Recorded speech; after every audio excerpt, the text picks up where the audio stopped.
नमस्ते आचार्य जी। मेरा question science से कनेक्टेड है। तो काफ़ी समय से साइंटिफिक कम्युनिटी और प्रकृति में एक तरीके का एक बैटल चल रहा है, राइट? और काफ़ी हद तक साइंस सक्सेसफुल भी हुआ है। कोविड वैक्सीन का उन्होंने निर्माण किया और शायद प्रकृति की जो योजना थी उसमें उसको ना सफल की। अभी और साइंस की ये इच्छा ही रही हो कि इंसान की आयु वो बढ़ाते चले जाए। अभी ऐसा हो गया है कि इससे प्रेरणा लेके यूएस में जो बिलियनर कम्युनिटी है सिलिकॉन वैली में, उनका ये मकसद बन गया है कि सारी चीज़ें प्राप्त कर ली है, पावर मिल गया है, पैसा मिल गया है, अभी मृत्यु पे जीत हासिल करनी है। तो अभी उनका साइंटिफिक एक्सपेरिमेंट्स चल रहे हैं, ह्यूमन बॉडी को अमर कैसे बनाए, इमॉर्टैलिटी तक कैसे पहुंचा जाए। बायो इलेक्ट्रिक आर्म लगा रहे हैं यार, सिर में चिप डालने हैं या क्रिस्पर जीन एडिटिंग करनी है, ये सारी टेक्नोलॉजीज़ का वो बहुत फंडिंग कर रहे हैं। तो और इसके युवाल नोआ हरारी ने उनकी बुक में भी लिखा है कि इंक्रीमेंटली शायद हम इमॉर्टैलिटी की तरफ बढ़ते चले जाएं। तो एवरेज एज भी अभी जो 70-80 है वो 150-160 हो जाए वेरी सून। तो मेरा क्वेश्चन ये है आचार्य जी कि क्या प्रकृति इस इमॉर्टैलिटी के योजना में सफलता आने देंगी इन बिलियनर्स को? और अगर है तो थोड़ा डिफ़िकल्ट लग रहा है, क्योंकि आप हमेशा बोलते हो कि 60-80 ईयर्स है, सेंस ऑफ अर्जेंसी होनी चाहिए मुक्ति की ओर। और अगर आयु डबल हो जाएगी, 150-180 ईयर्स हो जाएगी, तो और भी रिलैक्स हो जाएंगे लोग, शायद मुक्ति की तरफ ना बढ़े। तो इस पर आप अगर थोड़ा एक्सपैंड कर सके तो। जिसको हम साइंस कह रहे हैं अभी आपके प्रश्न में, उसका संबंध एक दर्शन से है।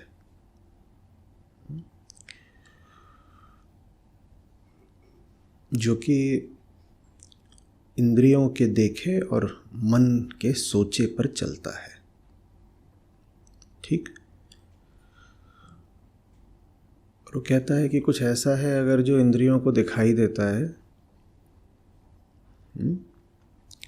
पर मन उसके विषय में स्पष्टता से सोच नहीं पाता, तो जा करके ईमानदारी से प्रयोग करेंगे, जांचेंगे, परखेंगे, विधियां विकसित करेंगे, पता लगाएंगे कि सामने जो प्रक्रियाएं, फिनोमेना चल रहे हैं उनमें रहस्य क्या है, उनमें नियम क्या है। और हम तब मानेंगे जब सफल हो गए, जब हम जो नियम इत्यादि खोज कर निकालें, जो भी हमारी खोज हो वो ऑब्जेक्टिव हो। ऑब्जेक्टिव माने कोई और भी आकर के स्वतंत्र रूप से उन्हीं बातों को प्रमाणित कर सके, कोई भी कभी भी। और जो हमने खोज के निकाला है वो फॉल्सिफिकेशन के लिए भी, अप्रमाणित किए जाने के लिए भी उपलब्ध हो। हम पहले ही बता दें कि हमने ये बात कही है, और अगर ये बात ऐसे ऐसे तरीके से सिद्ध ना हो तो ये बात फिर झूठी है। ये विज्ञान का पूरा खेल है। विज्ञान एक ऑब्जेक्टिव रियलिटी पर चलता है, ठीक वैसे जैसे एक आम आदमी या कोई पशु एक ऑब्जेक्टिव यूनिवर्स में प्रकृतिगत रूप से ही यकीन करता है। तो विज्ञान आगे कितना भी निकल जाए, लेकिन उसके मूल में धारणा क्या है, शुरू कहाँ से होता है, बहुत आगे निकल सकता है। वो ऐसी ऐसी खोजें कर सकता है कि मन अचंभित रह जाए बिल्कुल। ये तो आगे निकला, शुरू कहाँ से हुआ, उसका मूल दर्शन क्या है विज्ञान का। जो दिख रहा है वही सच है। हाँ, उसका रूप क्या है, प्रकार क्या है, प्रक्रिया क्या है और उसके पीछे नियम क्या हैं, उसका हम अनुसंधान करेंगे, प्रयोग करेंगे, ईमानदारी से विचार विमर्श करेंगे। कोई आकर के हमारे कहे कि जांच पड़ताल करना चाहे या उसको झुठलाना चाहे तो हम उसके लिए भी प्रस्तुत रहेंगे। वो सब बहुत बहुत बहुत अच्छी बात है। लेकिन शुरुआत विज्ञान की यहीं से होती है कि ये जो सामने है सब कुछ यही तो सत्य है, ठीक। और अगर मन किसी बात को अपने तर्कों के आधार पर स्वीकार कर ले रहा है तो वो बात स्वीकार करने लायक हो गई। तो इंद्रियां और मन, इंद्रियां और मन में मैं बुद्धि को भी शामिल कर रहा हूं यहां पे, ठीक है ना। इंद्रियां और मन, इन पर चलता है विज्ञान। कोई वस्तु हो ऐसी जो ना इंद्रियों की पकड़ में आती हो ना मन की पकड़ में आती हो, विज्ञान क्या उस पर शोध शुरू भी करेगा? पूछ रहा हूं। आप एक रिसर्च प्रपोजल लेकर के जाइए, ठीक है, किसी शोधशाला के पास, किसी लैब के पास, या सरकार के पास जाइए। आप कहिए कि मुझे जो है रिसर्च करनी है और मुझे उसके लिए ऐसी ऐसी सुविधाएं चाहिए और इतनी मुझे ग्रांट चाहिए, और पूछे किस चीज़ पर करनी है। आप कहें उस चीज़ पर जो इंद्रियों से दिखाई नहीं देती, इंद्रियों की पकड़ में नहीं आती, और मन जिसके विषय में सोच नहीं सकता। आपको उस लैब में प्रवेश भी मिलेगा? तो विज्ञान जिस दर्शन पर चल रहा है वो दर्शन एक मान्यता पर आधारित है, ठीक है। विज्ञान भी ऐसा नहीं है कि सारी बातों को ठोक बजा करके देखता है तभी मानता है। विज्ञान की अपनी शुरुआत एक मान्यता से हुई है और उसको विज्ञान ने कभी परखा नहीं। मान्यता माने बस जो मान लिया कि सच है, और जो भी चीज़ आप मान ली जाए, बस मान ले कि सच है, वही तो अंधविश्वास कहलाती है ना। जिसका कभी प्रयोग परीक्षण हुआ नहीं, बस मान लिया कि सच है, उसी को क्या बोलते हैं? अंधविश्वास। तो विज्ञान स्वयं एक मान्यता पर आधारित है। आगे बहुत निकल गया है, लेकिन शुरुआत उसकी एक मान्यता से हुई है। मान्यता क्या है? दोहराइए। जो दिख रहा है वही है, जो दिख रहा है वही है, और दिख नहीं भी रहा हो तो कम से कम वो विचार के लिए उपलब्ध होना चाहिए। अब मान लीजिए इलेक्ट्रॉन आप कहें नंगी आंखों से दिखता नहीं, ठीक है, नंगी आंखों से नहीं दिखता, लेकिन प्रयोगों में वो प्रदर्शित हो जाता है, प्रमाणित हो जाता है ना। आप स्क्रीन पर उसका प्रमाण देख सकते हैं। इलेक्ट्रॉन शावर्स होते हैं, वो दिख जाएगा स्क्रीन पर, हाँ ये रहा। और मन से आप इलेक्ट्रॉन की गति भी निकाल सकते हैं, इलेक्ट्रॉन का मास निकाल सकते हैं, इलेक्ट्रॉन का चार्ज निकाल सकते हैं, और इलेक्ट्रॉन को भी आप तोड़ दें और छोटे हिस्सों में, तो उसमें क्वार्क्स कौन से कितने हैं, अप डाउन, वो सब आप निकाल सकते हैं। वो सब मानसिक आप कैलकुलेशन करेंगे बुद्धि से अपनी। कुछ ऐसा है जो बुद्धि को उपलब्धि नहीं है, बुद्धि जिस तक जा नहीं सकती। विज्ञान कहता है अगर बुद्धि उसके विषय में सोच नहीं सकती तो वो है ही नहीं। मन जिसका विचार नहीं कर सकता, मन जिसको कंसेप्चुलाइज नहीं कर सकता, वो है ही नहीं, ठीक।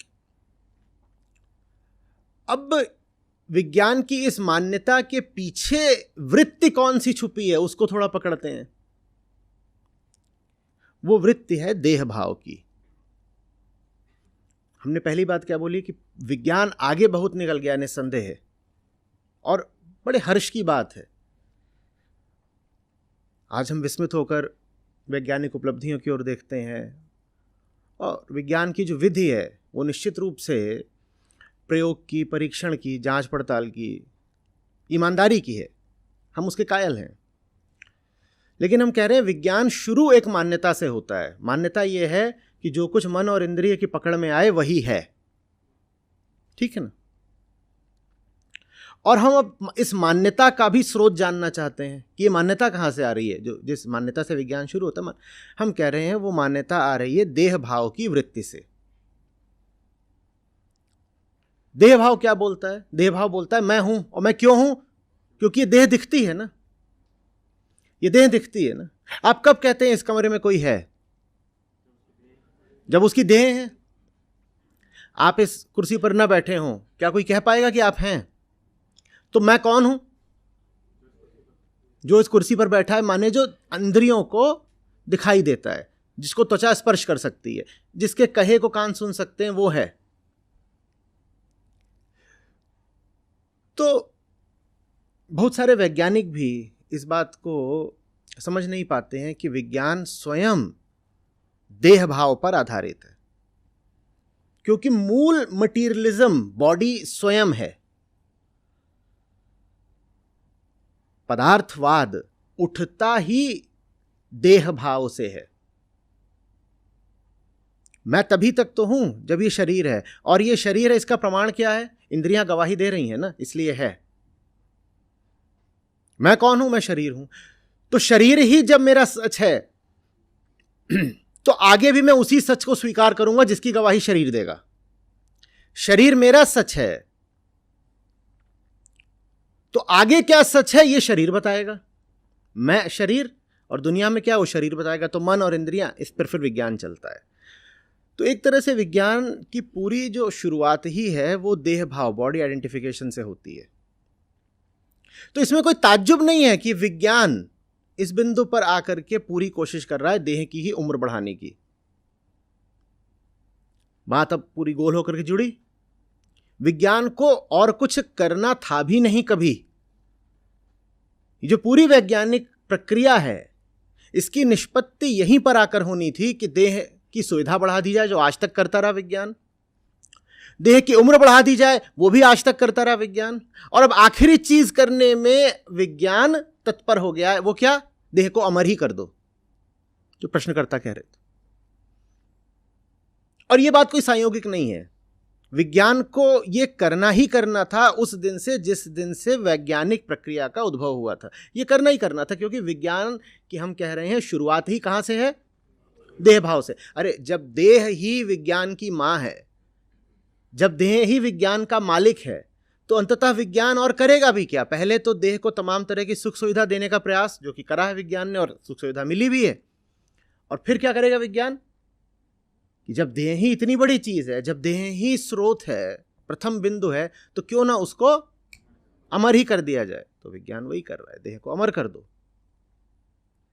ये सारा जो इसमें कार्यक्रम है चल रहा है। इसमें अब बस लेकिन एक छोटी सी बात बच जाती है। छोटी सी बात ये बच जाती है कि ये जो देह है, इसी देह के साथ साथ एक चीज चलती रहती है जिसको हम चेतना बोलते हैं। उस चेतना का गहरा संबंध है देह से, ठीक, बिल्कुल सही बात।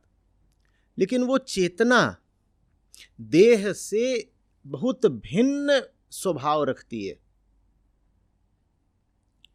जो चेतना है वो देह से संबंधित तो जरूर है।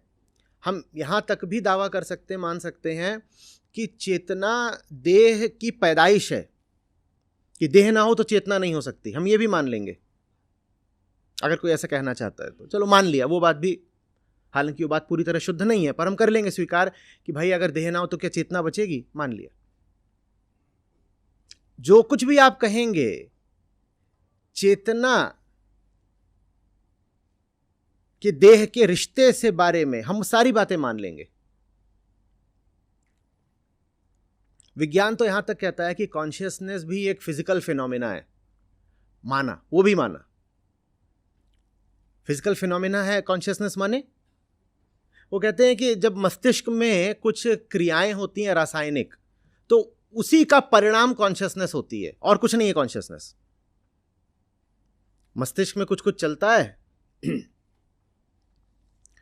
माइक्रो सर्किट्स हैं यहां पर, और केमिकल एक्टिविटी होती है।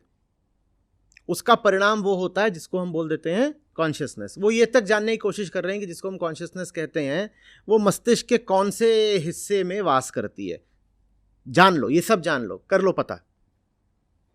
लेकिन उसके बाद भी एक बात तो शेष रह जाती है ना, जिसको हम कॉन्शियसनेस बोलते हैं, वो देह मात्र से संतुष्ट होती नहीं है। अब बताओ क्या करें? हो सकता है देह की ही उत्पत्ति हो, लेकिन फिर भी उसको देह से, माने भौतिक वस्तु से, माने पदार्थ से, माने इस सकल संसार से चैन मिलता नहीं है। अब बोलो क्या करें? साइंस ने पहले ही तय कर रखा है कि मटेरियल के अलावा वो और किसी चीज का परीक्षण नहीं करेगा, उसे अस्तित्व मान ही नहीं मानेगा। यही कह रखा है ना कि भाई दिखाई देता हो, सुनाई देता हो, पकड़ में आता हो, अनुभव होता हो, या कम से कम विचार के लिए उपलब्ध हो, तो ही हमारे पास लेके आना। तब तो हम एडमिट करेंगे कि ये जो चीज है ये साइंटिफिक इन्वेस्टिगेशन के लिए अप्रोप्रिएट है, उचित है। नहीं तो हम उस पर साइंटिफिक इन्वेस्टिगेशन शुरू भी नहीं करेंगे। निर्गुण निराकार पर विज्ञान कुछ कहेगा भी, कहीं निर्गुण है, निराकार है, तो माने है ही नहीं, तो हम बात ही नहीं करेंगे। दिक्कत बस ये है कि जो कुछ सगुण साकार है उससे ये हमारी छोटी सी चेतना चैन पाती नहीं, और निर्गुण निराकार को लेके विज्ञान मौन हो जाता है। निर्गुण निराकार विज्ञान की परिधि में आता नहीं। निर्गुण निराकार विज्ञान की परिधि में आता नहीं, और सगुण साकार से हमारी चेतना चैन पाती नहीं। तो विज्ञान क्या कर रहा है? विज्ञान कह रहा है कि ये जो चैन चीज होती है, इसके लिए हम पदार्थ के ही क्षेत्र में जो कर सकते हैं वो करेंगे। तो पदार्थ के क्षेत्र में आपको तमाम तरह की सहूलियतें दी जा रही हैं, आराम के प्रबंध करे जा रहे हैं, आपकी जितनी कामनाएं पूरी की जा सकती हैं सब पूरी की जा रही हैं। और एक कामना और पूरी की जा रही है जिसकी अभी बात हो रही है कि मौत का बहुत डर लगता है, उम्र बढ़ाओ ना, बढ़ाओ ना, बढ़ाओ ना। एक झटके में नहीं वो अमर, चलो अभी औसत उम्र भारत में ही ले लीजिए, 40 साल होती थी जब हम आज़ाद हुए थे, और कम होती थी 40 से। वो औसत उम्र बढ़ के 75 साल हो गई, 80 साल होने वाली है। दुनिया के कई ऐसे देश हैं जहां 85 साल हो रखी है औसत उम्र, करा विज्ञान ने। आम आदमी आज पदार्थ का जितना उपभोग करता है उतना कभी नहीं करता था। आप कोयले का उपभोग देखिए, आप स्टील का पर कैपिटा कंजम्पशन देखिए, इलेक्ट्रिसिटी का पर कैपिटा कंजम्पशन देखिए। आज जितना है उतना दुनिया में कभी नहीं होता था, तब विज्ञान ने दे दिया, लो भोगो। उन सबसे चैन मिला नहीं, तो अब उम्र कही जा रही है, लो उम्र और ले लो, भोगो, दे दीजिए, उम्र और बढ़ा दीजिए। लेकिन क्या उससे भी ये चैन पाएगा? क्या ये चैन पाएगा? मेरे देखिए, अगर आप आदमी को 150 साल जीने की क्षमता या सुविधा दे दें, तो साथ ही साथ आपको उसे एक सुविधा या अधिकार और भी देना पड़ेगा, यूथनेजिया या इच्छा मृत्यु का। क्योंकि आप उससे जीने का वरदान नहीं, अभिशाप दे रहे हैं। चैन उसको है नहीं और उम्र उसकी बढ़ा रहे हैं। और चैन जिस चीज से मिल सकता है उससे आप पूरी तरह इनकार कर रहे हैं। जिस चीज से चैन मिलेगा उसको तो आप सीधे कह दे रहे हैं है ही नहीं। क्यों? क्योंकि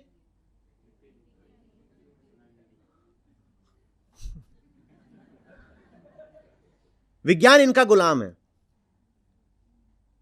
5 इंद्रियां और मन, विज्ञान इनका गुलाम है। और मैं विज्ञान का बड़ा प्रशंसक हूं, विज्ञान का बहुत बहुत सम्मान करता हूं। और जो लोग अवैज्ञानिक बातें करते हैं, आपने कितनी ही बार देखा है, कितना मैं उनको समझाता हूं, निंदा करता हूं, डांटता हूं कि विज्ञान के विरुद्ध कुछ बोल मत देना, अवैज्ञानिक मत हो जाना। जहां तक संसार की बात है वहां विज्ञान ही सर्वोच्च है। संसार में विज्ञान से हटकर कोई और साधन नहीं है तथ्यों तक पहुंचने का, तो विज्ञान को वहां पूरा सम्मान देना। लेकिन विज्ञान की हमें सीमा भी पता है, और वो सीमा हमने नहीं, विज्ञान ने स्वयं निर्धारित करी है। विज्ञान ने अपनी परिभाषा में ही अपनी सीमा निर्धारित कर दी है। ये हम बात चौथी पांचवी बार दोहरा रहे हैं। विज्ञान ने अपनी परिभाषा में ही स्वयं को क्या बताया है? जो कुछ भी प्रतीत होता है, अनुभव होता है, दिखाई देता है, सुनाई देता है, या कम से कम विचार के लिए उपलब्ध है, हम उसको जानना चाहते हैं। उसको जानने की प्रक्रिया, प्रयास का नाम विज्ञान है। ठीक, तो ये सब आप खूब बढ़ा लीजिए, बहुत अच्छी बात है, बढ़ाएं। लेकिन वो कोई अंत नहीं है ना। वो एक माध्यम है। आप अपनी सुख सुविधा बढ़ाते हो ताकि शांति मिले, चैन मिले। वो सुख सुविधा बढ़ा के भी चैन ना मिले तो फिर क्या करोगे? हम ये नहीं कह रहे हैं कि सुख सुविधा घटाने से चैन मिल जाएगा। एक बात को अस्वीकार करने का अर्थ उसके विपरीत को स्वीकार करना नहीं होता है। मन में कुतर्क उठे तो जल्दी से बह मत जाइएगा।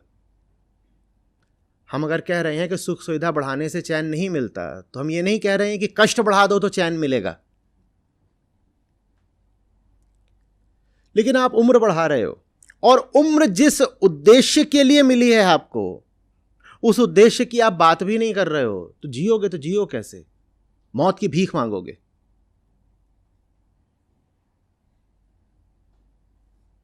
फिर ये नहीं होने वाला है कि मौत आ रही है और आप कह रहे हो कि अभी कुछ साल और दे दो।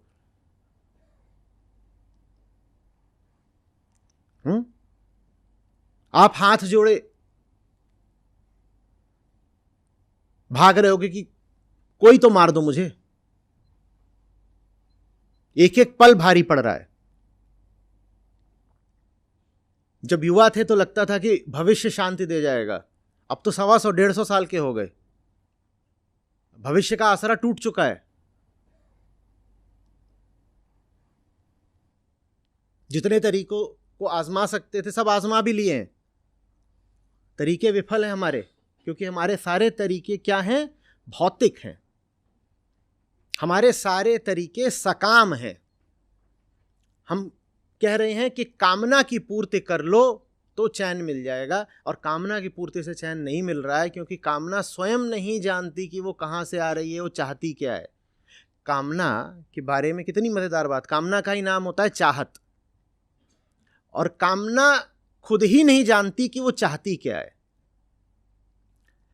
आप जब किसी की ओर आकर्षित होते हैं, या आपको कोई पदार्थ बाजार में खरीदना है, तो आपको उसकी कामना है, पर क्या आप जानते हैं कि वो कामना क्यों है? वो हमें नहीं पता होता। उस वस्तु से आपको वास्तव में चाहिए क्या, ये आपको नहीं पता होता। और वस्तु तो एक सरल चीज होती है, लेकिन जब बात किसी व्यक्ति की आती है और किसी व्यक्ति की कामना होती है, तब तो हमें एकदम नहीं पता होता कि हम आकर्षित हो क्यों रहे हैं और हमें चाहिए क्या। एकदम नहीं पता होता।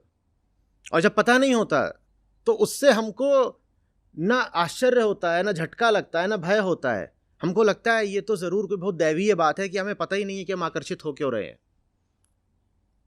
हम गाना शुरू कर देते हैं, कैसे बताएं क्यों तुमको चाहें यारा बता ना पाए। तुम बता कैसे दो, तुम्हें पता ही नहीं है। तुम्हें पता होता तो तुम बता पाते ना। लेकिन तुम इतने मक्कार आदमी हो कि यह स्वीकार करने की जगह कि तुम नहीं जानते कि तुम्हें आकर्षण क्यों हो रहा है, और तुम किसी अंधे बहाव में बहे जा रहे हो, तुम ये स्वीकार करने की जगह उसी बात को रोमांटिसाइज कर रहे हो, रूमानी बना रहे हो, फालतू की शायरी उछाल रहे हो। और ये बहुत खतरनाक बात है कि आप किसी की ओर आकर्षित हो, कोई चीज आपको अपनी ओर खींचे और आपको पता भी नहीं है कि आप क्यों खींच रहे हैं। और बात ये नहीं है कि जिस वजह से आपको खींचा जा रहा है वो बात पता की नहीं जा सकती, उसमें मिस्टिसिज्म नहीं है। बात बस ये है कि वो जो चीज आपको खींच रही है वो इतनी पाशविक है, इतनी दैहिक है, इतनी प्रिमिटिव है कि आपसे स्वीकार करा नहीं जाएगा कि आप आकर्षित हो क्यों रहे हैं। बस ये है। लेकिन दो बातें होती हैं जिनको लेके हम कहते हैं मुझे पता नहीं। एक तो अज्ञेय है, जिसका पता हो नहीं सकता, वो अननोएबल है, तो उसका पता हो नहीं सकता। वो तो हमारी जिंदगी में वैसे ही मौजूद नहीं होता। वो तो सत्य का दूसरा नाम है, अज्ञेय। वो तो होता भी नहीं है मौजूद। उसको लेके आप कहें कि मुझे नहीं पता कि वो क्यों खींचता है मुझे या किस दिशा, तो फिर ठीक है, लेकिन वो तो है नहीं हमारी जिंदगी में। और जो दूसरी चीज होती है जिसके विषय में हमें नहीं पता होता कि वो हमें क्यों खींच रही है, हमें उसकी चाहत कामना क्यों है, वो होती है हमारी पशुता। और उसके विषय में मन जानबूझकर जानना नहीं चाहता, क्योंकि अगर जानेगा तो बुरा लगेगा, जानेगा तो आत्मछवि टूटेगी। समझ में आ रही है बात? विज्ञान कि जितने भी हमें फल मिले हैं, खोजें मिली हैं, उनका उपयोग हमने अपनी कामनाओं की तृप्ति के लिए ही किया है।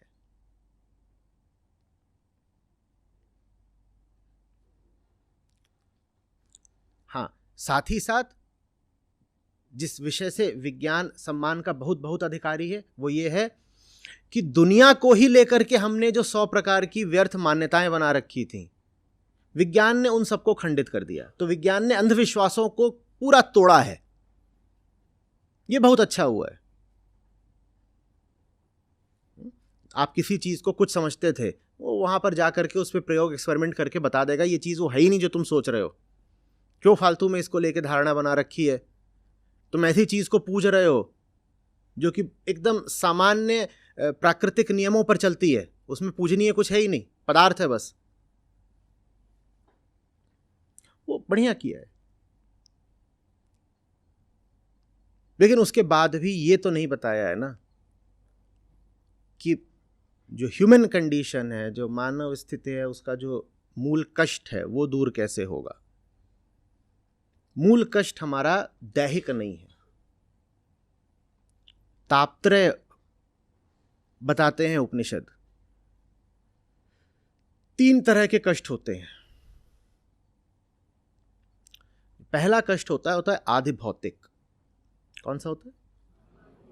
वो कष्ट होता है कि मेरे पास पहनने को कपड़ा नहीं है, यह आदि भौतिक कष्ट है। मेरे पास खाने को रोटी नहीं है, मुझे तन में बीमारी लग गई है और मैं जानता ही नहीं बीमारी है क्या, इलाज कैसे करूं, यह आदि भौतिक कष्ट है।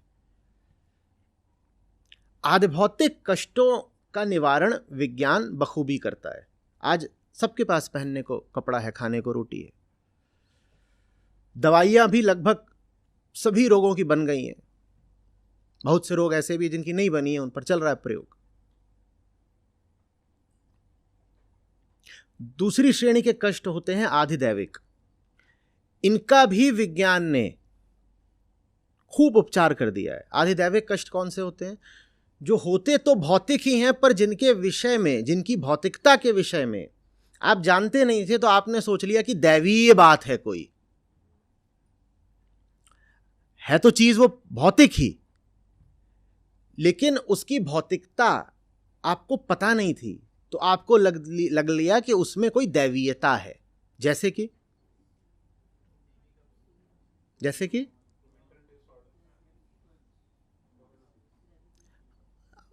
प्लेग फैल गया है।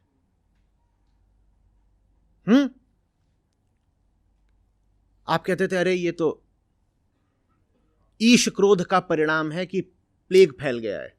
विज्ञान ने बता दिया जो तुम्हारा दूसरी कोटि का कष्ट है, जिसको तुम आधिदैविक बोलते हो, वो भी है वास्तव में आधि भौतिक ही। तो ये जो आधिदैविक कष्ट थे, इसका भी विज्ञान ने उपचार कर दिया। इनमें से कुछ का, अब आधिदैविक में ये सब भी आता है, बाढ़ हो गया, भूकंप हो गया, ज्वालामुखी फट गया कहीं पर, अतिवृष्टि हो गई। विज्ञान इसका बहुत कुछ नहीं कर पाया है, लेकिन इतना तो कर ही देता है कि बहुत अगर बारिश होने वाली है तो आपको पूर्व सूचना मिल जाती है, तो आप कुछ तैयारी कर लेते हैं। कहीं कोई बहुत बड़ा बवंडर साइक्लोन आने वाला है, तो वो भी वो पहले ही 2 दिन बता देंगे कि भाई आने वाला है, इधर उधर हो जाओ, वहां मत जाना। इतना तो कर दिया है, उसको रोक नहीं पाया है विज्ञान, लेकिन बता देता है कि आ रहा है ना। यहां तक कि अगर कोई दूरस्थ उपग्रह या उल्का भी आकर के पृथ्वी पर पड़ने वाली हो, तो वो भी आपको बहुत पहले ही बता दिया जाएगा कि भले ही उसको रोक नहीं सकते हैं कि अब वो आके टकराएगा ही टकराएगा, लेकिन बता पहले ही देंगे कि आ रहा है, कुछ कर सकते हो तो कर लो। तो उसका भी कुछ कर दिया है विज्ञान ने। और फिर उपनिषद कहते हैं वो कष्ट आता है जो आदमी को एकदम जीने नहीं देगा, भले ही उसने सब भौतिक कष्टों का निवारण कर लिया हो, वो होता है आध्यात्मिक। आधि भौतिक, आधिदैविक, आध्यात्मिक। यहां पर आकर विज्ञान हाथ खड़े कर देता है। वो ये नहीं कहता कि आध्यात्मिक कष्ट का हमारे पास कोई निवारण नहीं है, वो कहता है आध्यात्मिक कष्ट है ही नहीं। वो कहेगा, पर आप कहेंगे लेकिन मुझे है ना, मैं जानता हूं, मैं अनुभव करता हूं, मैं सो नहीं पाता रात में, मुझे है कष्ट। तो कहेगा तुम सो इसलिए नहीं पा रहे हो क्योंकि तुम्हारे पास अभी भौतिक सुख कम है। तो जैसे आधिदैविक कष्ट निकला क्या वास्तव में? आधि भौतिक। उसी तरह से, अब मैं वैज्ञानिक की तरह बोल रहा हूं, वैज्ञानिक कहेगा उसी तरह से जो तुम आध्यात्मिक कष्ट बता रहे हो ना, ये भी है आधि भौतिक ही। आप कहेंगे क्या पता इसकी बात सही हो, तो कहें अच्छा ठीक है, जो मुझे लग रहा है मेरा आध्यात्मिक कष्ट है वो आधि भौतिक है, तो कुछ भौतिक उपचार भी कर दो उसका। तो विज्ञान कहेगा ठीक है, जाओ पैसा थोड़ा और कमा लो, और ये एक नई तरह की टेक्नोलॉजी आई है, और इसको ऐसे यहाँ पे लगा लिया करो, टोपा पहन लो, नया टोपा है, और ये तुमको रात में सुला देगा, तुमको सुला देगा। आप कहेंगे ठीक है, विज्ञान ने बढ़िया खोज की, आप उसको ले जाएंगे, आपको 2-4 दिन उससे लाभ भी होगा, और फिर आप पाएंगे कि लाभ अब और हो नहीं रहा है, आप फिर आएंगे विज्ञान के पास, तो विज्ञान कहेगा ठहरो, अभी खोज जारी है, अभी रिसर्च चल रही है, हम आगे और नई इजाद करके तुमको दे देंगे, उससे तुमको लाभ हो जाएगा। आप कहेंगे ठीक है। फिर विज्ञान कहेगा लेकिन इजाद करने के लिए हमको फंड्स की जरूरत है, वो तुम दोगे। तो आप फिर उन्हें फंड्स देंगे, वो और नई खोज करके लाएंगे कि आपकी जो दिल को खाए जा रही है तड़प, वो किसी तरीके से कम हो। वो कुछ दिन काम भी करेगी चीज, मान ली उन्होंने कोई दवाई दे दी, कहेंगे ये पिल्स हैं, इनको सोते वक्त फाँक लेना, इससे खट से नींद आ जाएगी और जितना दिमाग में फितूरे उड़ जाएगा, उससे भी कुछ लाभ होगा।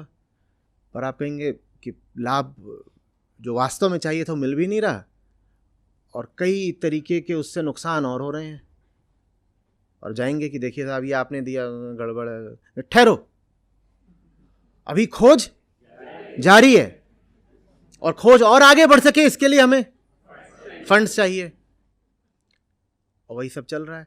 अभी तड़प को हटाने का एक ये नया तरीका है कि आदमी की उम्र बढ़ा दो, क्योंकि सबसे बड़ा डर तो मौत का डर होता है। तो पूरी दुनिया अगर सो नहीं पा रही है चैन से, तो उसकी वजह है मौत का डर। तो एक काम करते हैं, मौत को पीछे धकेलते हैं, 150, 200, 250 करते हैं, उससे लोगों में सुख शांति चैन व्यापेगा।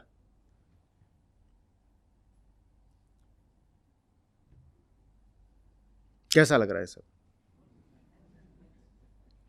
सब कुछ ठीक है, 2/3 मामला ठीक है, आधि भौतिक तक भी ठीक है, आधिदैविक तक भी ठीक है। सर झुका दो ना तीसरे पर आकर के कि इसके विषय में हम कुछ कह नहीं सकते, चुप हो जाओ। और अगर मैं विज्ञान के पक्ष से बोलूं तो विज्ञान चुप ही है। गलती वैज्ञानिकों की नहीं है, गलती व्यापारियों की है। जो काम विज्ञान कर ही नहीं सकता, व्यापार उससे वो काम करवाना चाह रहा है। विज्ञान ने कब कहा कि मेरा क्षेत्र है मनुष्य का सुख चैन? विज्ञान ने तो ऐसा दावा भी नहीं करा। पर हम विज्ञान और विज्ञान से उठी टेक्नोलॉजी को इस्तेमाल करना चाहते हैं चैन पाने के लिए। कोई वैज्ञानिक कभी नहीं कहेगा कि मैं इनर पीस, ट्रैंक्विलिटी, वेलनेस पर रिसर्च कर रहा हूं। कोई वैज्ञानिक कहता है क्या? किसी साइंस जर्नल में आपने ये सब बातें पढ़ी? वो नहीं कहते। लेकिन वो जो भी खोज करके लाते हैं उससे फिर हम क्या बनाते हैं? टेक्नोलॉजी बनाते हैं, गैजेट्स बनाते हैं, और उन गैजेट्स का आपके पास क्या करके विज्ञापन आता है व्यापारियों द्वारा? इससे तुमको हैप्पीनेस मिल जाएगी। अब साइंस ने तो कभी नहीं कहा कि मैं हैप्पीनेस दे सकता हूं। कोई रिसर्च लैब, कभी ये नाम होता है हैप्पी लैब? कभी होता है? विज्ञान कभी नहीं बोलता हैप्पीनेस दे दूंगा। पर विज्ञान पर आधारित आप टेक्नोलॉजी बनाते हो, उस टेक्नोलॉजी को आप कमर्शियलाइज करते हो, और फिर उसको विज्ञापित ऐसे करते हो कि इससे आपको पीस और हैप्पीनेस और ये सब मिल जाएगा। तो गलती वैज्ञानिकों की भी नहीं, व्यापारियों की है। वो विज्ञान का इस्तेमाल करते हैं मुनाफाखोरी के लिए, क्योंकि उनको लगता है मुनाफे से उनको चैन मिल जाएगा। अब बात ये अलग है कि उनको भी मुनाफे से चैन मिलता नहीं। जिससे चैन मिलना है उसको वो मूल वृत्ति ही स्वीकार नहीं करती जिससे विज्ञान का जन्म हुआ था। वो कौन सी वृत्ति थी? विज्ञान को जन्म किसने दिया था? जिससे चैन मिलना है, देहभाव उससे थर्राता है। क्यों? क्योंकि जिससे चैन मिलना है वो बात ही यही है कि देहभाव व्यर्थ है। जिससे चैन मिलना है वो बात ही यही है कि देहभाव व्यर्थ है। तो देह भाव उससे थर्राता है। तो कुल मिलाकर के हमारी हालत ये है कि हम जो कुछ कर रहे हो हमारे काम तो बहुत आ नहीं रहा। तीसरे तल पर आकर, पहले दोनों में ठीक है काम आ चुका, तीसरे तल पर हमारे काम तो आ नहीं रहा, लेकिन फिर भी हम ये मानने को ही तैयार नहीं है कि हम असफल हैं। क्योंकि अगर मान लिया कि हम असफल हैं तो अपने विषय में एक बहुत मूल मान्यता त्यागनी पड़ेगी। कौन सी मूल मान्यता? देह ही तो हैं हम, और चूंकि हम देह हैं इसीलिए दूसरी देहों से हमें शांति तृप्ति मिल जानी है। दूसरी देह माने कोई जीवित देह आवश्यक नहीं, ये भी एक देह है, ये भी एक देह है। हम पदार्थ हैं और पदार्थ ही हमको तृप्ति दे देगा। समझ में आ रही पूरी बात? ये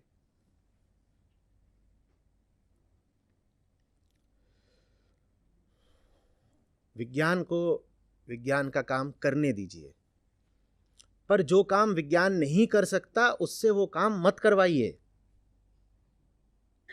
कुल सार इतना है, भौतिक जगत को जानना बहुत आवश्यक है और विज्ञान बहुत बहुत अति महत्वपूर्ण है। विज्ञान न हो तो आदमी अपनी ही आदिम पाशविक धारणाओं और अंधविश्वासों के तले मर जाएगा। चंद्र ग्रहण सूर्य ग्रहण लगेंगे, वो कहेगा वो कोई राक्षस है जो जाके चांद को खा गया इसलिए दिख नहीं रहा। विज्ञान न हो तो हमारी मूर्खतापूर्ण कल्पनाओं को पर लग जाएंगे और हम कोई भी फिर धारणा बना लेंगे, उस धारणा को तोड़ने कौन आएगा? विज्ञान ने बहुत उपकार किया है मानव जाति पर, लेकिन विज्ञान से वो काम मत करवाइए जिसके लिए वो बना ही नहीं है, जिसके लिए वो स्वयं परिभाषागत रूप से इनकार करता है। समझ में आ रही है बात? अध्यात्म को छोड़ दीजिए, विज्ञान को अध्यात्म में मत लाइए और अध्यात्म को वैज्ञानिक बनाने का प्रयास मत करिए। बचिएगा ऐसे लोगों से और किताबों से जहां अध्यात्म में क्वांटम थ्योरी वगैरह डाली जाती हो। विज्ञान अलग है, उसका क्षेत्र भौतिक है। Quantum physics, nuclear science, energy, vibrations, ये सब किसके क्षेत्र के हैं?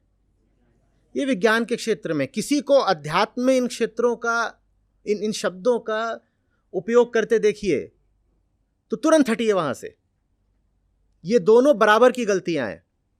सोचना कि विज्ञान आध्यात्मिक काम कर देगा बहुत बड़ी भूल है, और सोचना कि अध्यात्म की प्रक्रिया में वैज्ञानिक शब्दावली का प्रयोग हो सकता है या वैज्ञानिक खोजों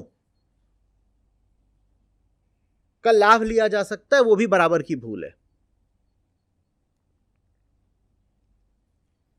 मन है भाई, उसको क्या लेना देना है क्वांटम थ्योरी से? उसको प्रेम चाहिए। तुम वहां घुस करके बता रहे हो कॉन्शियसनेस में ये वो फालतू की बातें हो, कह रहे हो कि देखो हमारे शास्त्रों में जो लिखा है, मॉडर्न फिजिक्स भी उसी को सिद्ध करती है। क्या मूर्खता है। फिजिक्स का मतलब ही है वो जो फिजिकल भर से ताल्लुक रखे। आपके शास्त्रों ने फिजिकलिटी माने भौतिकता से ताल्लुक रखा है, तो शास्त्रों में फिजिक्स कहां से आ गई? शास्त्र का अर्थ ही है वो जो कि मात्र अहम वृत्ति और उसकी मुक्ति की बात करे, उसको शास्त्र कहते हैं। इधर उधर की बात कोई अगर किताब या ग्रंथ कर रहा है तो शास्त्र कहलाएगा ही नहीं। शास्त्र क्या है? जो बात करे मात्र अहम वृत्ति और उसकी मुक्ति की। अब उसमें अगर दूध, पनीर, घी, खोया और दुनिया जहान का यही सब चल रहा है, अदरक लहसुन, तो वो शास्त्र कहां से हो गया? मन को कल्पनाओं से मुक्त कराना अध्यात्म है। मन को मन की ही सामग्री से मुक्त कराना अध्यात्म है, या मन को और कल्पनाएं देना और सिद्धांत देना और सामग्री देना, यह अध्यात्म है। मन तो जो जानता है उसके ही बोझ तले दबा हुआ है, तुम उस पर और बोझ क्यों डाल रहे हो? और 100 बातें उसमें क्यों तुम? मन को अज्ञान से नहीं, झूठे ज्ञान से मुक्ति चाहिए। और झूठा ज्ञान माने कौन सा? यही सब जो लौकिक बातें, भौतिक बातें, मटीरियल, वर्ल्डली बातें उसमें घुसी हुई हैं और जिसको उसने महत्वपूर्ण मान लिया। मन तो उन्हीं से परेशान है पहले से ही। तुम और ज्यादा फिजिकलिटी क्यों मन में डाल रहे हो?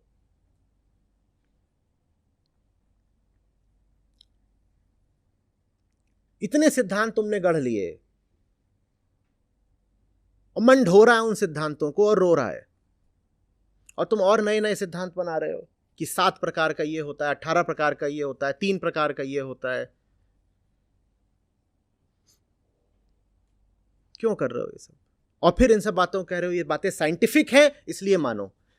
अरे बाबा, अध्यात्म के क्षेत्र में अगर कोई बात साइंटिफिक है तो मानने लायक नहीं है। फिर इसलिए नहीं कि वो साइंटिफिक है, इसलिए क्योंकि साइंस का ताल्लुक सिर्फ मटेरियल से है। तो आप अगर कह रहे हो कोई बात साइंटिफिक है तो इसका मतलब ये नहीं वो बात गलत है, इसका मतलब ये वो बात मटेरियल है। आप मेरे पास कोई बात लेके आओ, बोलो कि ये बात पूरे तरीके से साइंटिफिकली वैलिड है, मैं कहूँगा वैलिड होगी, लेकिन अगर साइंटिफिक है तो इसका मतलब मटेरियल है, फिजिकल है। और अगर फिजिकल है तो अध्यात्म में उसका क्या उपयोग है भाई? अध्यात्म का तो अर्थ ही है जो कुछ फिजिकल है उसकी सीमाओं को जानना और उन सीमाओं से हटना। साइंटिफिक बात काय को लेकर के आ गए मेरे पास? साइंस से इनकार नहीं है, पर हम साइंस की सीमाएं जानते हैं ना। फिजिकल के आगे साइंस का कोई महत्व तो है ही नहीं। समझ में आ रही है बात? लेकिन जिन लोगों को अध्यात्म से कुछ लेना देना नहीं होता, उनको ये बात बड़े गर्व की लगती है कि देखो स्पिरिचुअल बात थी और उसका वैलिडेशन साइंस ने दे दिया, और एकदम जोर से चिल्लाएंगे, कहेंगे देखो हमारे पुराणों में लिखी थी, आज नासा भी वही बात बोल रहा है। तुम पागल हो गए हो। पहली बात तो किसी भी ग्रंथ में अगर भौतिक बातें लिखी हुई हैं तो वो ग्रंथ आध्यात्मिक नहीं है, नहीं है, नहीं है।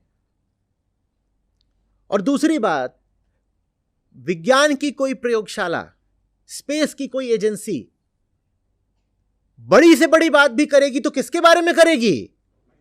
मटेरियल वर्ल्ड के बारे में ही करेगी। वो मटेरियल वर्ल्ड तो पहले ही तुम्हें मिला हुआ है, वही तुम्हारा बोझ है। और नई बात मटेरियल वर्ल्ड की लेकर के क्यों तुम अपना कष्ट बढ़ा रहे हो?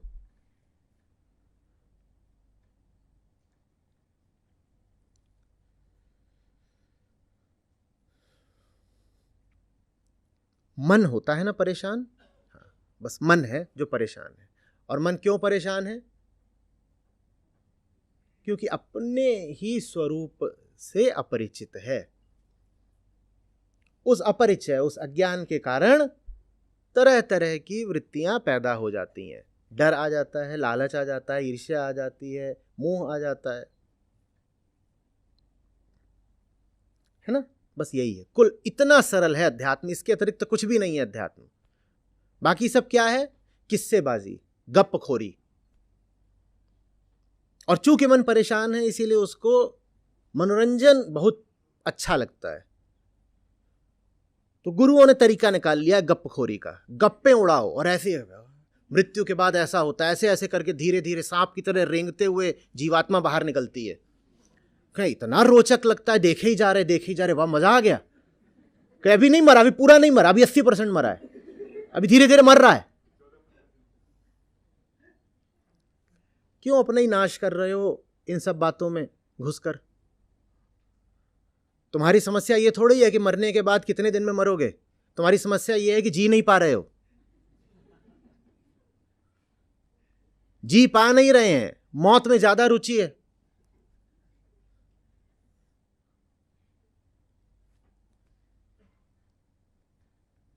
गप्पबाजी से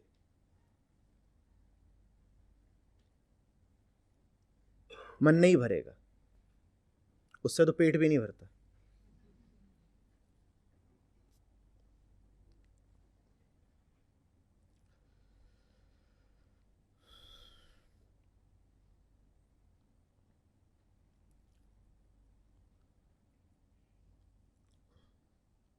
कुछ बनी बात या वैसा ही सब? बोलिए। हमें पता है कि विज्ञान की एक सीमा है और अध्यात्म का जो है, अध्यात्म का क्षेत्र उससे आगे है। आगे नहीं है, अलग आयाम पर है। विज्ञान से आगे जो है वो है जिस तक विज्ञान अभी पहुंचा नहीं है पर कल पहुंच जाएगा। देखो, 3 अलग अलग चीजें होती हैं, ज्ञात, अज्ञात और अज्ञेय। ज्ञात से आगे अज्ञेय नहीं होता। ज्ञात से आगे, ज्ञात माने जो आज पता है, अज्ञात माने जो कल पता होगा। ज्ञात और अज्ञात दोनों किसके क्षेत्र में आते हैं? विज्ञान के। अच्छे समझो, सिर्फ इसलिए कि कोई चीज आज अज्ञात है वो अध्यात्म के क्षेत्र में नहीं आ गई। ज्ञात, ये एक ही तल है, ज्ञात अज्ञात, अज्ञेय यहां पर है। ज्ञात आगे बढ़ रहा है लगातार। इतिहास की पूरी गति ज्ञात को बढ़ाने की ही है। अज्ञात को हम निरंतर कम करते जा रहे हैं। लेकिन ज्ञात और अज्ञात दोनों मानसिक क्षेत्र, दोनों भौतिक क्षेत्र में आते हैं और दोनों किसके प्रतिपाद्य विषय हैं? किसका सब्जेक्ट मैटर है? विज्ञान का। ज्ञात और अज्ञात दोनों विज्ञान का सब्जेक्ट मैटर हैं। सिर्फ इसलिए कि आज आपको कोई चीज नहीं पता, ये मत कह दीजिए वो मिस्टिकल है। ये ऐसी सी बात है कि जब वही प्लेग वाली बात या सूर्य ग्रहण चंद्र ग्रहण वाली बात या और कितनी चीजें हैं जो आज आपको पता है पर पहले कभी नहीं पता थी, तो तब लोग क्या बोल देते थे? सब पंडित, पुरोहित, गुरु लोग, पादरी लोग आके क्या बोला करते थे? हाँ, क्रोध, श्राप है, मिस्टिकल है कुछ। मिस्टिकल कुछ नहीं है, वो फिजिकल फिनोमिना ही थे। सिर्फ इसलिए कोई चीज आज पता नहीं है उसको आध्यात्मिक मत मान लीजिएगा। अध्यात्म ज्ञात और अज्ञात से परे अज्ञेय है। अज्ञेय क्यों है? क्योंकि यदि वो ज्ञात हो पाएगा तो ज्ञाता भी शेष रह जाएगा। ज्ञाता कौन है? ज्ञाता हमेशा कौन होता है? जल्दी जल्दी करा करो, प्रवाह टूटता है। ज्ञाता हमेशा कौन होता है? मन।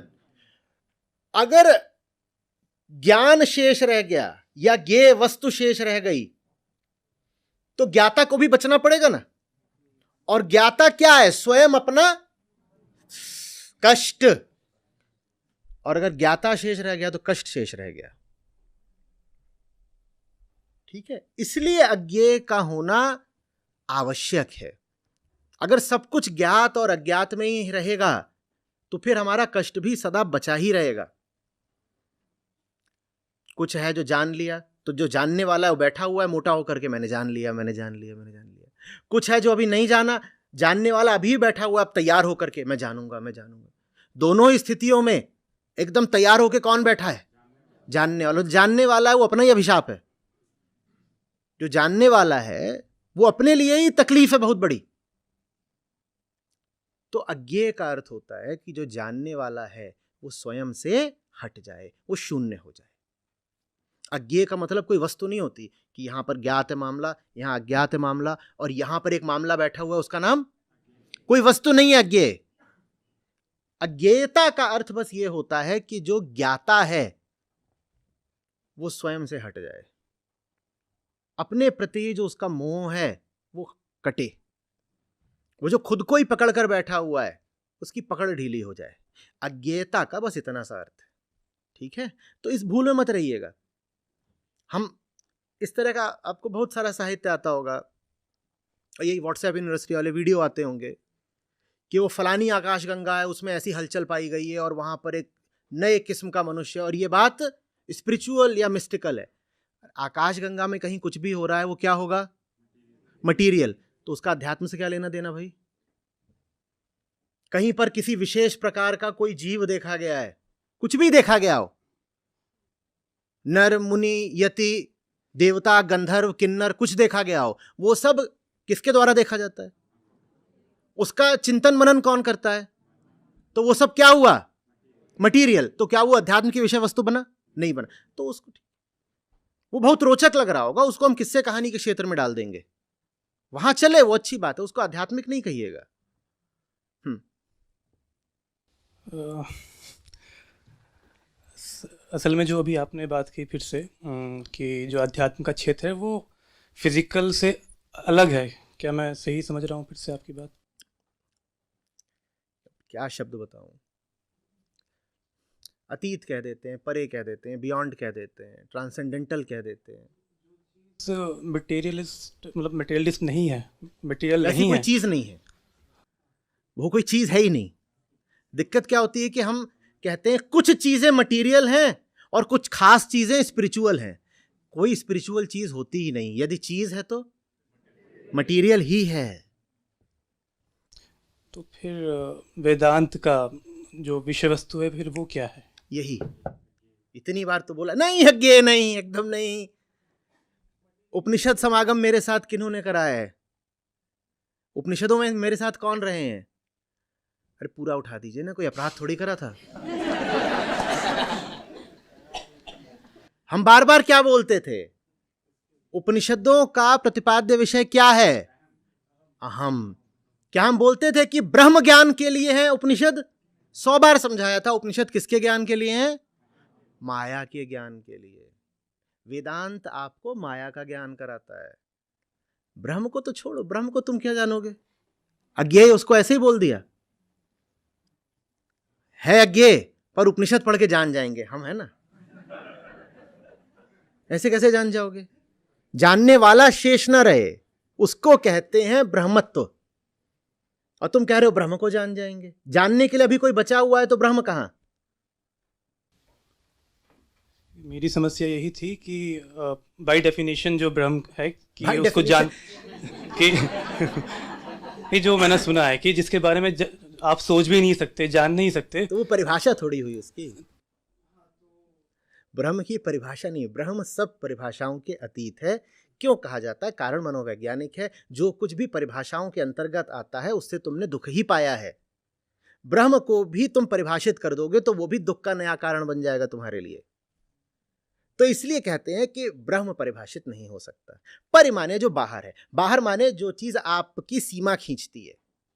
ब्रह्म असीम है, उसकी सीमा मत खींचो, क्योंकि जो कुछ भी सीमित है आज तक उसे संतुष्ट हो पाए क्या? कितना भी कुछ मिल गया हो, यदि उसकी कहीं सीमा है तो रो पड़ते हो ना।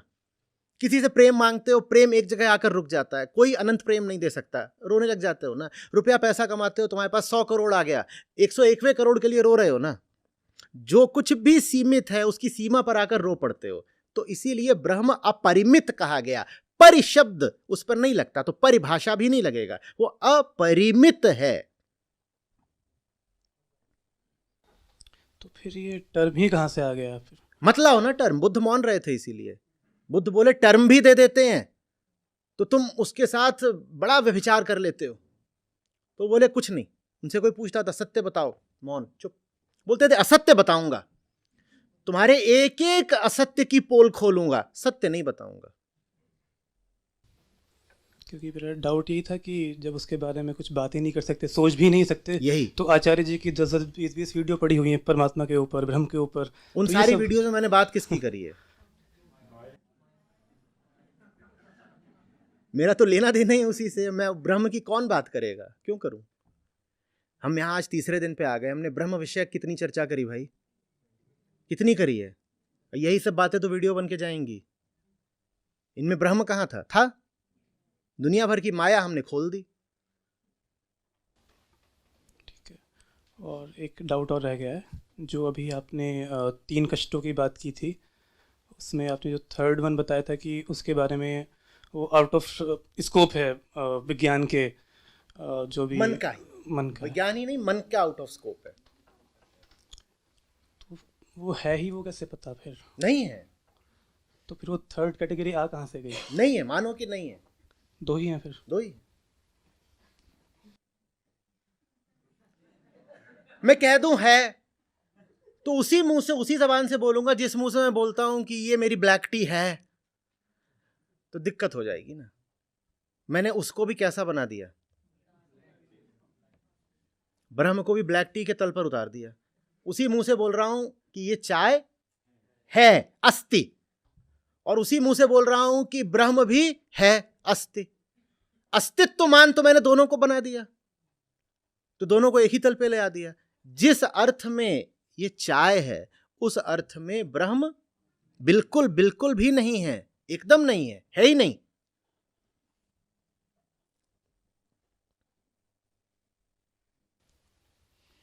बड़ी समस्या हो रही है हजम करने में। चलो, मुझे बहुत संतोष है कि कम से कम समस्या की शुरुआत हुई। समस्या से पहले जो था वो अंधविश्वास था, स्वयं को ही लेकर और ब्रह्म को लेकर। अब दिक्कत यह है कि या तो मानो कि ब्रह्म है या मानूं मैं हूं, क्योंकि मैंने एक बात साफ कर दी कि ब्रह्म और चाय एक साथ दोनों सत्य नहीं हो सकते। हम नहीं कह सकते कि चाय है और साथ ही साथ, तो दोनों एक साथ तो हो नहीं सकते। अब फंस गए तुम। या तो अब इसको, और ये क्या है, ये है, क्योंकि ये कहाँ गई थी, आधी तो गायब हो गई, अंदर चली गई, ये तो यही है, ये तो यही है। हमने कह दिया या तो ये होगा या ब्रह्म होगा। अब तुम इसलिए फंस गए हो, समस्या ये है। अब अगर इसको मानते हो तो ब्रह्म नहीं है, आरोप क्या लगता है, नास्तिक कहीं का, ब्रह्म को नहीं मानता। और अगर ब्रह्म को मानता है तो ये नहीं है, तो फिर फंस गए कि मैं ही नहीं हूं। दोनों में से एक को चुनना पड़ेगा, यही अध्यात्म है। थोड़ा और समझा सकते हैं तो प्लीज। क्या समझाऊं, अब इसके आगे नहीं काम बनता।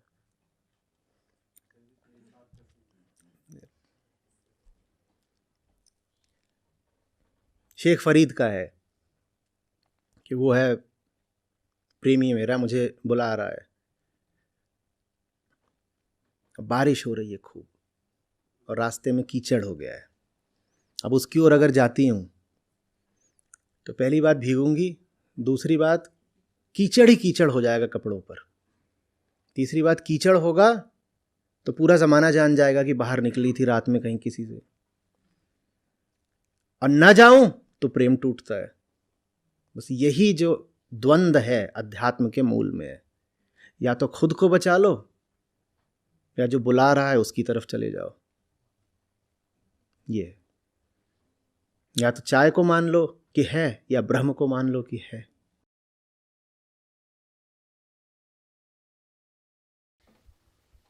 क्या दोनों रास्ते ठीक हैं? प्यार करो तो जानो, मैं क्या बताऊं इसमें। क्योंकि मेरा यहाँ आने का मकसद यही था, क्योंकि मैंने आपकी काफ़ी सारी मैं एक एग्नोस्टिक हैं या एथिस्ट हैं, मेरा झुकाव उस तरफ है। लेकिन फिर मैंने आपकी काफ़ी सारी वीडियोस देखी तरह तरह के टॉपिक्स के ऊपर, और वो लॉजिकल लगी मुझे। तो फिर एक श्रद्धा का भाव आ जाता है कि सारी चीज़ सही बता रहे हैं, तो हो सकता है कि मैं गलत समझ रहा हूँ और ये चीज़ भी सही हो, लेकिन मेरे अभी समझ में नहीं आ रही हो। तो मेरा आने का मकसद यही था यहाँ पर आप, कि मैं जान पाऊँ, क्योंकि समझ में बड़ा मुश्किल है ये सब पराभौतिक वाली चीज़ें जो भी हैं। तो कौन कह रहा है कि वो चीज़ें समझने के लिए हैं? समझना बड़ी हिंसक बात होती है। तुम जिस चीज़ को समझ जाते हो उसको खा जाते हो। समझना नहीं होता, सर झुकाना होता है, अपनी सीमाओं को स्वीकार करना होता है कि यहाँ तक हूँ, इसके आगे का कुछ कह नहीं सकता। चुप, मौन, समर्पण, बस। लेकिन उसमें लगता है कि तो अतार्किक सी बात हो गई। तर्क को निरंकुश नहीं बनने देना चाहिए। तर्क क्या है, तर्क की क्या परिभाषा है, कितनी दूर तक जाएगा तर्क, परिभाषा भी छोड़ो। तर्क का स्रोत क्या है ये भी जानते हो? तर्क कहां से उठता है? तर्क स्वयं आत्मरक्षा को उद्यत वृत्ति से उठता है।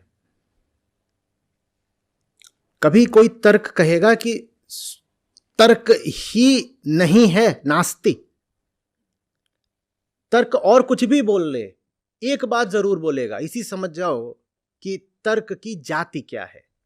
जाति माने उद्गम, जहां से वो जात जन्म लेता है। तर्क हमेशा ये तो कहेगा ही कहेगा कि तर्ककार वैध है। तर्क के लिए बहुत आवश्यक है अपने आप को वैध, वैलिड मानना। तर्क ये तो कह सकता है कि ये वाला तर्क, कोई विशेष तर्क अवैध है, लेकिन तर्ककार को तो वो हमेशा वैध ही मानता है ना, जो लॉजिशियन है।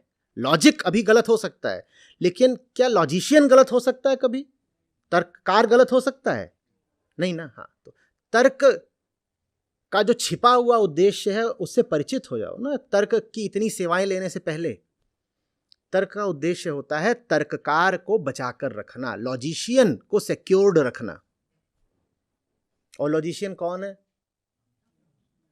जो दिन भर अपना पीठ खुजा रहा है और बाल नोच रहा है, अपनी ही जिंदगी से परेशान है। उसको बचा के क्या मिलेगा? अध्यात्म यही पूछता है, तुम्हें मिल क्या रहा है ये सब?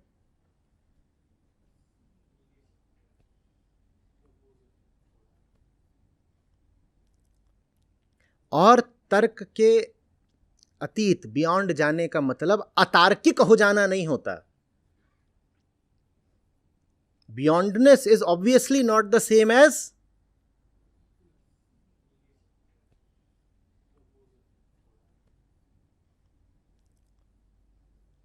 तर्क की सीमा है। ये कहने का अर्थ ये नहीं है कि कुतर्क करो या अतार्किक हो जाओ। नहीं नहीं नहीं, तर्क बड़ी अच्छी चीज है, सुंदर चीज है, उपयोगी चीज है। तर्क, लॉजिक का पूरा पूरा इस्तेमाल होना चाहिए।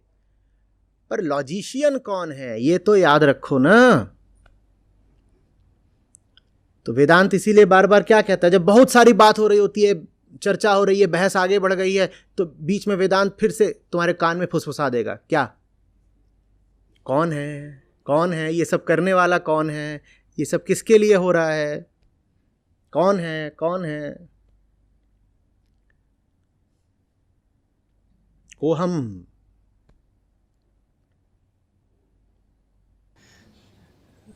जैसे पहले सत्र में बात हुई थी अभ्यास की, तो क्या इसका समाधान, जो मेरा द्वंद्व है उसका समाधान अभ्यास ही है या? ये जो प्रश्न है ये प्राकृतिक रूप से नहीं उठता, मैं कौन हूं, अभ्यास ही करना पड़ता है। प्राकृतिक रूप से तो एक बड़ी यकीन भरी धारणा रहती है, मैं देह हूं और मुझे पता है मैं देह हूं, ये रहा मैं, ये मैं हूं।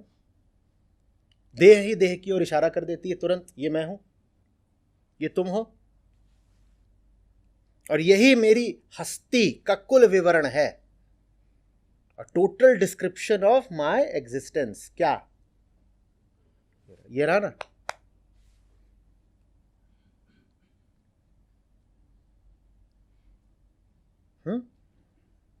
इसके प्रति संदेह या जिज्ञासा प्राकृतिक रूप से नहीं उठने वाला, उसका अभ्यास ही करना पड़ेगा।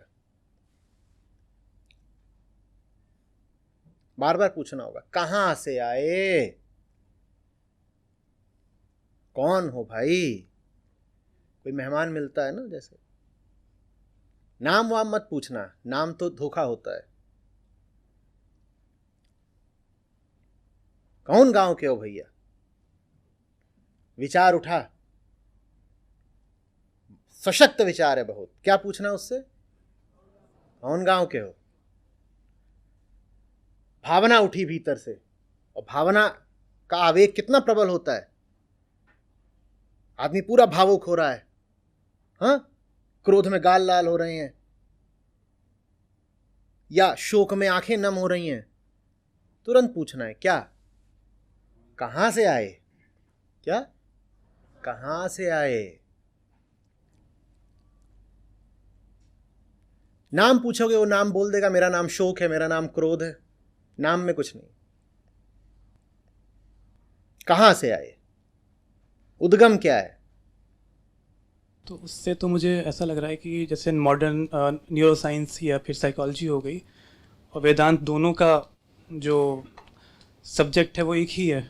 लगभग। तो उससे फिर दूसरा सवाल ये आता है कि क्यों ना फिर सिर्फ साइंस की तरफ ही चला जाया जाए, क्योंकि उसको मुक्ति से कोई मतलब नहीं है, प्रेम नहीं है उसके पास।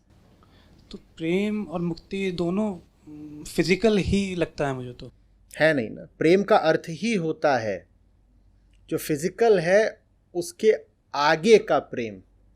अगर प्रेम फिजिकल मात्र है तो फिर वो प्रेम नहीं है, वो लिप्सा है, भोग है, आकर्षण मात्र है। तो अभी आपने कहा फिजिकल से आगे कुछ है नहीं। नहीं, इसको है ही नहीं, तो जो है ही नहीं उससे प्रेम।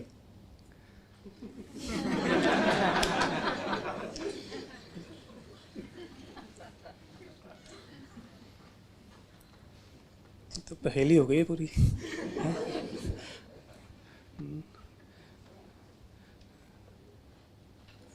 तो है भी नहीं पर हर जा है, तो एक गोरख धंधा है। तो वो बड़ा दुखदायक लग रहा है मुझे तो।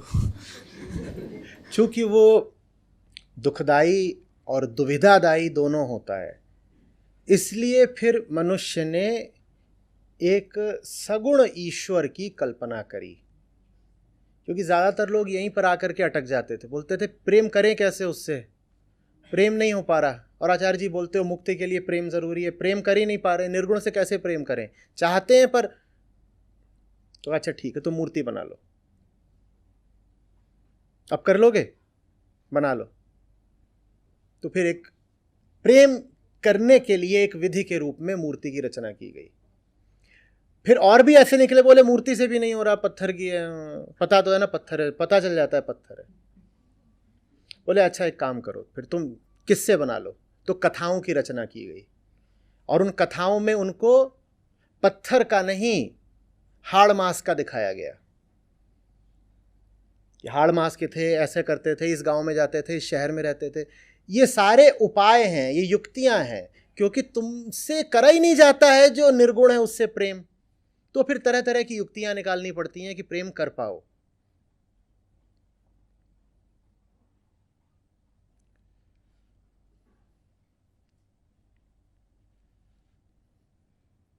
सच में ऐसा ही है।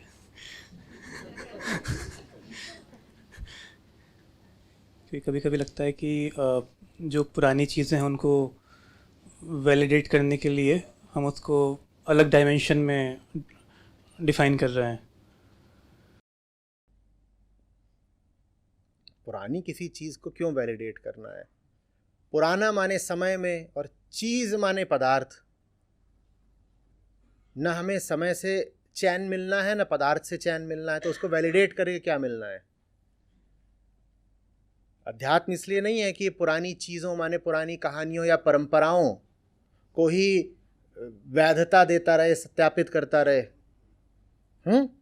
आजकल होता है ना, लोग बहुत जोर चिंगाड़ते हैं, कहते हैं फलानी परंपरा चल रही थी, अभी अभी हमने निकाल लिया कि उसका साइंटिफिक आधार क्या है।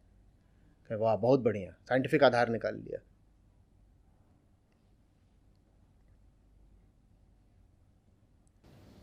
अभी आपने प्रेम की बात की, तो प्रेम या फिर मोरालिटी वो किस फील्ड के सब्जेक्ट है? मतलब अध्यात्म का सब्जेक्ट है या फिर साइंस भी डील कर सकते?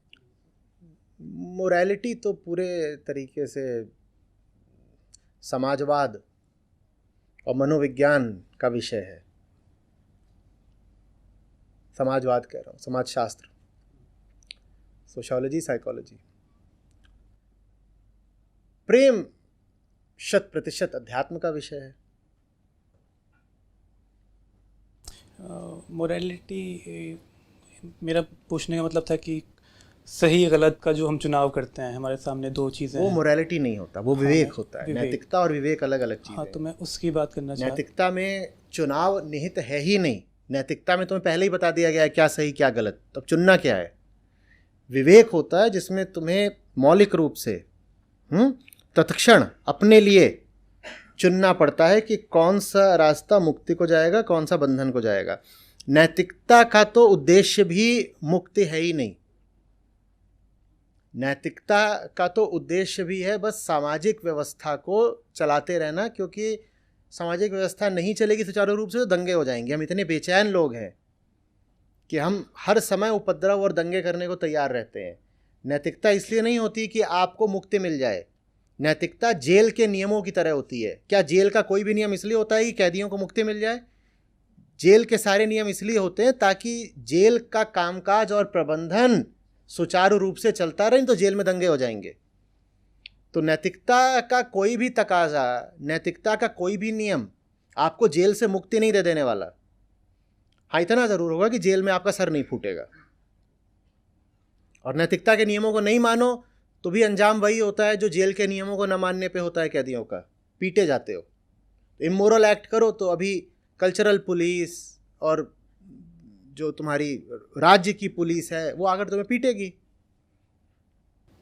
मोरालिटी मैंने गलत वर्ड यूज़ कर दिया। जो आपने विवेक की बात की, तो विवेक भी अगर उसको ब्रेक डाउन किया जाए कि मान लीजिए कुछ आपके डिसीजन लेना है, तो वो भी फैक्ट्स आपको लेने पड़ेंगे बिल्कुल बॉटम में जाके, और फैक्ट्स साइंस के थ्रू आप जा सकते हैं वहाँ पर। बेस्ट वे लगता है मुझे। तो फिर तो ये साइंस के ही फील्ड में आ गई चीज़। इसीलिए तो साइंस को इतना आदर है। इसीलिए तो अगर कोई विज्ञान विरुद्ध बात करता है तो वो व्यक्ति आध्यात्मिक भी नहीं हो सकता। विज्ञान को ठुकरा करके आध्यात्मिक आप बन ही नहीं सकते। तो फिर विवेक वाली बात भी विज्ञान के ही क्षेत्र में है। देखो, जिन दो चीज़ों में आपको चुनाव करना है उन दो चीज़ों को जानने में विज्ञान सहायता करेगा। ध्यान से समझो, दो रास्ते हैं आपके पास, उन रास्तों में क्या रखा है ये जानने में विज्ञान आपकी सहायता करेगा। लेकिन आपका उनसे संबंध क्या है, उन दोनों रास्तों से, ये विज्ञान आपको नहीं बता पाएगा। तो विवेक में विज्ञान सहयोगी ज़रूर है पर पर्याप्त नहीं। लेकिन ये बात बिल्कुल ठीक है कि जो व्यक्ति वैज्ञानिक दृष्टि नहीं रखता, विवेक उसके लिए मुश्किल पड़ेगा।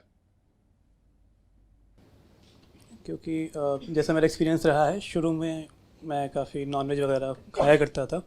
फिर जब से थ्योरी ऑफ इवोल्यूशन मैंने पढ़ा, जाना, उसको समझा, तो जो एक वर्ल्ड व्यू होता है वो पूरा होता है कि हम हैं, हमारे लिए सब रचा गया है, हमारे कंजम्पशन के लिए।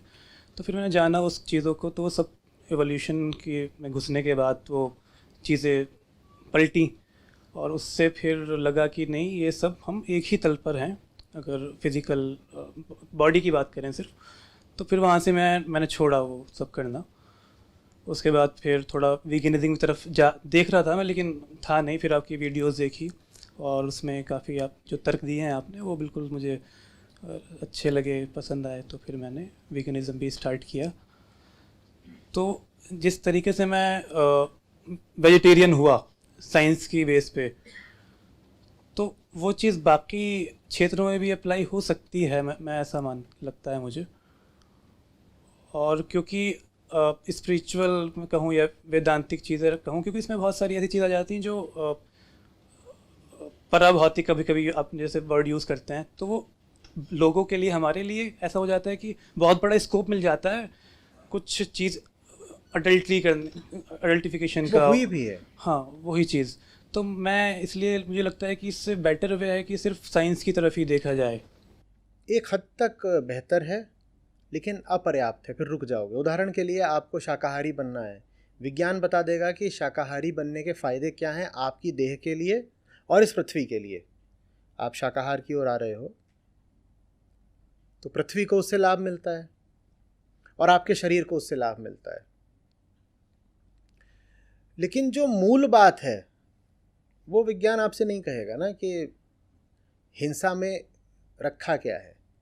करुणा तो विज्ञान का विषय होता नहीं है।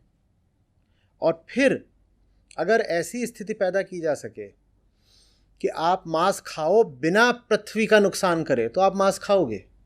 अगर ऐसी दवाइयाँ विकसित की जा सकें कि आप मांस खूब खाओ लेकिन आपके शरीर को हानि नहीं होगी, तो फिर आप मांस खाओगे। क्योंकि विज्ञान ने कुल तर्क क्या दिया है, मांस खाते हो तुम्हारे शरीर को नुकसान होता है। कल को ऐसी दवाइयाँ बन सकती हैं जिनको मांस में मिलाकर खा लो तो मांस नुकसान नहीं देगा, फिर क्यों नहीं खाओगे मांस? आज आप यही तो कह रहे हो ना, आप मांस खाते हो तो पृथ्वी की हानि हो रही है, जंगल कट रहे हैं वगैरह और 100 चीज़ें हो रही हैं, यही तो बोलते हो। अगर फिर विज्ञान ऐसा तरीका निकाल दे कि जंगलों को बचाए बचाए भी जानवरों को मार के खाया जा सकता है, और जिन जानवरों को आप खाते हो उनको पैदा करने की विधियाँ निकाल दे, उन विधियाँ निकाल भी दी हैं, फैक्ट्री फार्मिंग और क्या होती है, कि जो जानवर आपको खाने 99% तो उनको वैज्ञानिक तरीक़ों से फैक्ट्रीज़ में ही पैदा किया जाता है, वो कोई प्राकृतिक रूप से जंगलों में तो पैदा होते नहीं। तो फिर भाई दुनिया के तमाम पशु पक्षी विलुप्त हो रहे हैं, मुर्गे विलुप्त हो रहे हैं क्या?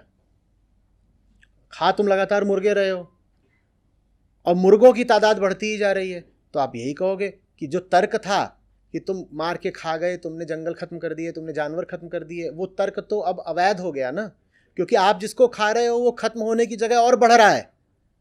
बाकी जानवर खत्म हो गए, मुर्गे और बकरे सबसे ज्यादा बढ़ गए हैं पृथ्वी पे, तो आप क्यों नहीं खाओगे? और लोगों का तर्क भी यही है, लोग कहते हैं हम खाएंगे नहीं तो ये इतने हो जाएंगे कि घरों में घुसेंगे, सड़कों पर यही नजर आएंगे। तो जो वैज्ञानिक तर्क है वो आरंभ में सहायक हो जाएगा पर बहुत दूर तक नहीं जाएगा। आखिरी बात तो करुणा ही है, आखिरी बात तो बिल्कुल करुणा ही है।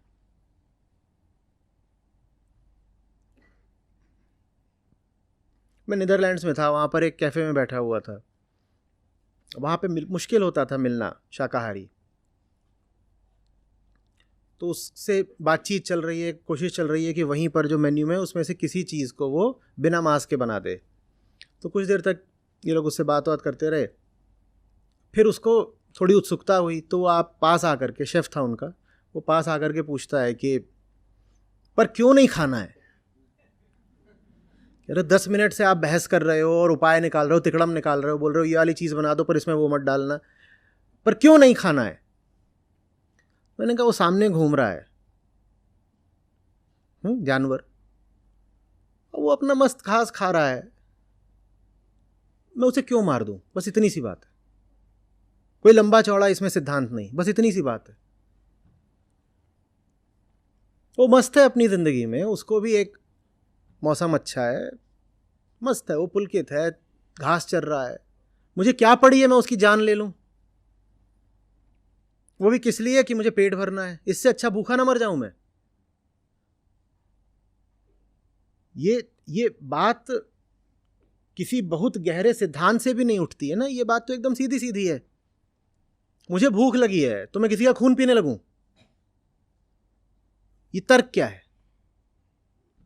या मुझे स्वाद आता है तो मैं किसी की हड्डी और मांस चबाना शुरू कर दूं, ये तर्क क्या है? बस इतनी सी बात। ये तर्क विज्ञान कभी नहीं देगा ना। विज्ञान तो यही कहेगा कि देखो तुमने मांस खाई, रेड मीट से कैंसर हो गया तुमको। विज्ञान बस इतना नहीं बता पाएगा कि इसलिए तुम मांस खाना छोड़ दो। पर एक दिन ऐसा आएगा जब रेड मीट से कैंसर नहीं होगा, कैंसर के खिलाफ वैक्सीन वगैरह निकल रही हैं। सोचो, वैक्सीन, दवाई भी नहीं, आप वैक्सीनेट हो गए, अब कैंसर हो ही नहीं सकता, अब खाओ धड़ल्ले से जो खाना है, अब क्या होगा? तो विज्ञान का तर्क एक सीमा तक जाएगा फिर रुक जाता है।